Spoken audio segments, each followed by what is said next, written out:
Hey everybody, we're back out here in the garage trying to get some of these little projects on the Jeep done.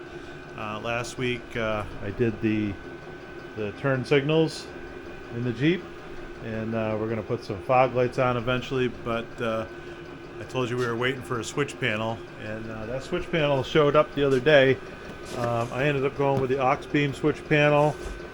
It's a 6-switch system, and I just bought the entry-level system mainly because stay right there. I bought the 6-switch system because I'm really only going to hook up a couple fog lights, maybe some underbody lights, and one or two other things. So I don't really need an elaborate switch panel. So let me go ahead and get this unboxed, and I'll show you what's in it.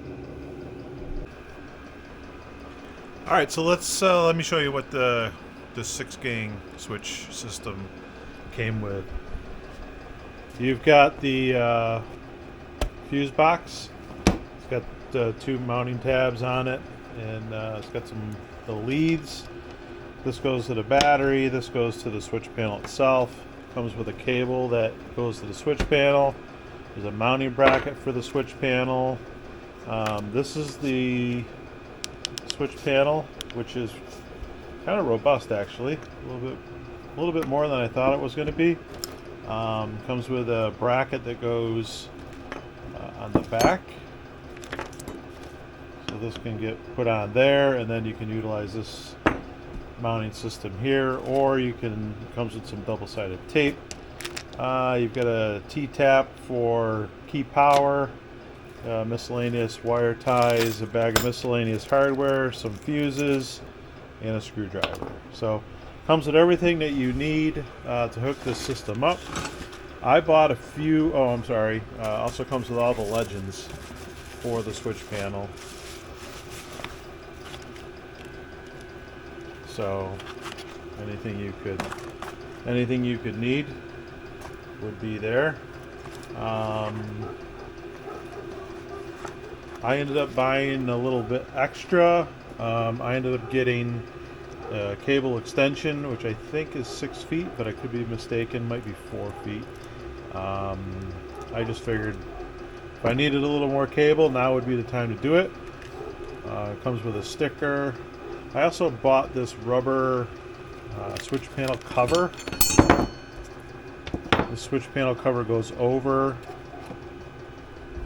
panel like that, keeps the water out, which is kind of neat because I do tend to I like going without the top in the summertime, and this just offers a little more protection.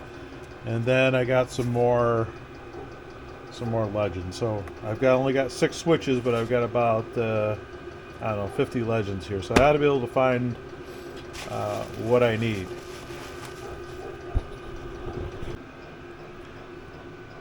Alright, so it should be a pretty good kit. I've been looking at it for a while. I've been looking at some reviews on it. Kind of mixed reviews. Some people love them, some people don't. I think it's going to work great for me. I was trying to think of a place to mount this, and I think what I'm going to do, I think I've decided. My Jeep does not have air conditioning. So I am going to mount this. I'm going to utilize these 2 screw holes right here, and I'm going to mount that right there. I found an old bracket that I made years ago for another project, and it's an aluminum plate, and I'm going to drill some holes in it. I'm going to mount it right there. I'm going to utilize these holes. I'm going to mount this right here, and then I'm going to mount the switch panel to this side of the plate, leaving the outside open, so that if I need to add a circuit breaker or a relay or both for a winch that I'm going to install at some point, I can mount that on there. So all of my electrical stuff will be mounted to this plate under the hood. So it looked good on paper when I was figuring out how to do this. I think it's going to work out okay. So I'm gonna go ahead and get that installed. And all right, so while I'm getting that bracket mounted, let's talk a little bit about switches and why I decided to go with a pre-made switch system instead of doing what a lot of people do, is just put a couple toggle switches in and call it good. So my Jeep is just a standard Jeep. I believe it was called back in 1998. When it was new, I believe it was called a Sport model, and it has a rear window defroster button, a rear wiper, and a fog light switch. I figured by the time I got done messing with all these switches, it would be just as easy to install a switch panel. And why did I choose Auxbeam? Well, I'm not really sure. I like the price point, and so far from what I'm seeing, the quality seems to be there as well. So that's why I went this route.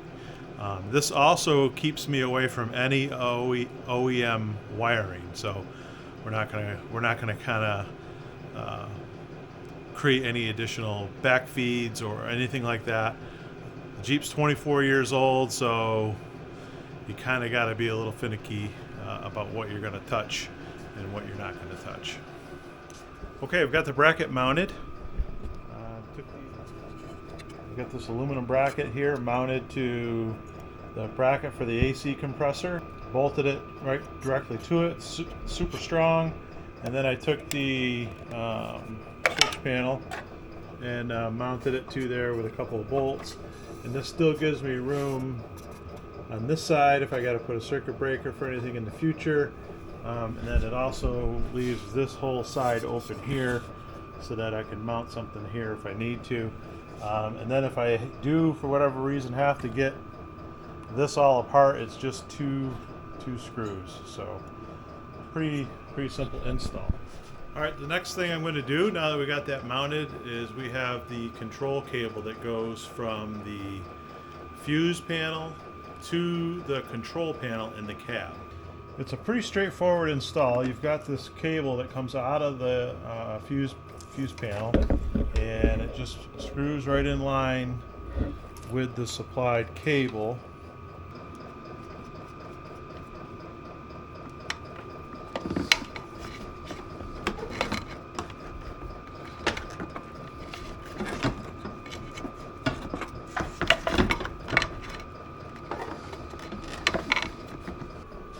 Alright, so now that I got that connected, I'm going to have to route it. I'm probably just going to wire tie it to this support, and then we'll cross a firewall. And then somewhere down in there, I've got to find access into the cab. Alright, this right here, that right there is a rubber plug, and I think we're just going to be able to run the wire up and tuck it right into the cab, right there.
Okay, I've got the switch panel installed. I ended up just running the wire up to this grill support, zip tied it there, came across the wiring harness, down through the rubber plug in the firewall. Then I got the switch panel screwed to the bottom part of the dash there. So it's a pretty simple install. I do have a little bit of wire left over, so I definitely didn't need to order the extension. That extension cable is not necessary with a Jeep TJ, but I wasn't sure, and at the time I figured I was doing an order, so I'd do it. So now I have a cable that I don't need, but everything is installed. I've got to hook the power wire to this. Power wire goes right here to the battery, and then I have a ground wire over here that's got to get grounded, and then a red wire that goes to the OE fuse panel. This got to go on key power, so when you turn the ignition on, it should power everything up. So far it's been really easy, almost too easy. I don't think I've ever installed anything quite like this. I'm usually old school with toggle switches and relays, and this is way easier. So yeah, let me get them wires connected and we'll see how it goes.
Okay, now I got to go ahead and find key power.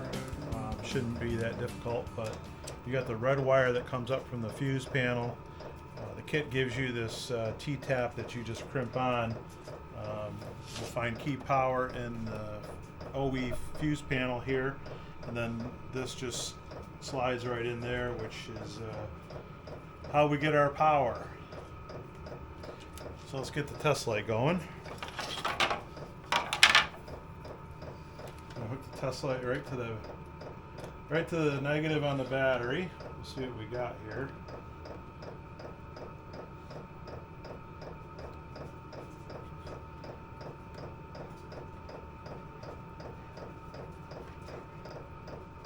All right, looks like we only have one fuse here that's not key power. So let me flip the key on to accessory and we'll see if we get power.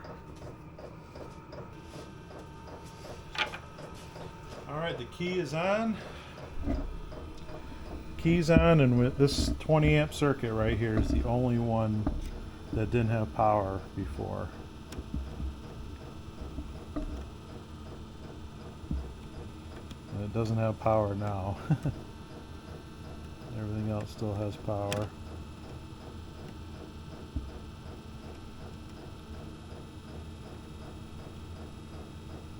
Alright, so we might have run into our first snag of this install.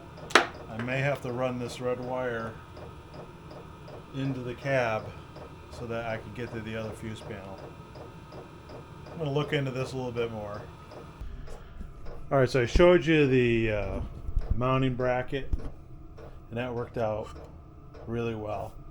And then what I did is I ran the wires that come out of the back of the unit right here. I ran them up to the support, ran them across, and then ran them in to the firewall right there through that rubber plug. I'll silicone that up when I'm done, but that worked out really good. I got the black wire that comes from the fuse panel down here, runs up. It's going to connect to the negative battery stud. It's not connected yet, but it will be. There's a positive wire that comes up to the battery. This will be connected there permanently as well at some point. There's also another positive wire which I put in loom right here, and I have this loom run up right alongside the control wire that goes to the switch panel. We'll go in the cab in a minute, but you had to hook that up to key power, and believe it or not, I think where I stopped recording was there's nothing in here that's key power. Now this is a stripped down version. This is a stripped down TJ. There's no, it's basically just a Jeep. There's no accessories to it. No air conditioning, no anything. So there's no key power in here for me. So I was looking around. This looks like it would go to a hood light. That's a constant power. And I just really didn't want to get into cutting and splicing and tapping. So what I did is I just ran that wire from there, like I said, down to that rubber plug.